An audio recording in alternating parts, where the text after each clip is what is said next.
কাকুরা কালকের থেকে আর আসবে না। 3 মাস ধরে কাকুরা কাজ করে এসেছে, আর কাজ কিন্তু আজকেই শেষ হয়ে যাবে। কালকের থেকে কাকুরা আর আসবে না। মন তো খারাপ হবে, কিন্তু সময়ের পরিবর্তনে সবকিছুই ঠিক হয়ে যাবে। আজকে পান্তা ভাত খাবো।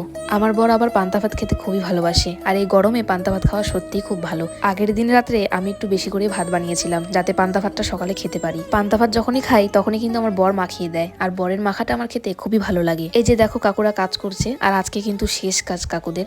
ঘরে গিয়ে দেখি আমার বর ম্যাপ দেখছে, কারণ তোমরা তো জানোই যে কয়দিন পরে লাদাখ যাব। সকালে তো পান্তা ভাত খেয়েছিলাম, দুপুরে তো কিছু খেতে হবে। আমার বর বাটা মাছ এনেছিল, আর বাটা মাছগুলো কেটেই এনেছিল। জানে যে আমি কাটতে পারি না, আর না কেটে আনলে অশান্তি লাগবে, তাইও কেটেই এনেছিল। আর এই গরমের বেস্ট খাবার হলো পাতলা করে ঝোল বানানো, আর আমি সেটাই বানাচ্ছিলাম। আজকে মাছের পাতলা ঝোল ছিল, আর চাটনি ছিল আমের। ফাইনালি কিন্তু আমাদের বাড়িটা একদমই কমপ্লিট, শুধু এখন রং করতে হবে। দেখতেই পাচ্ছ তোমরা। সমস্ত হিসাব আমার বর কাকুদের সাথে ক্লিয়ার করে দিল, কিন্তু কাকুদের একবার আসতেই হবে আমাদের বাড়িতে, কারণ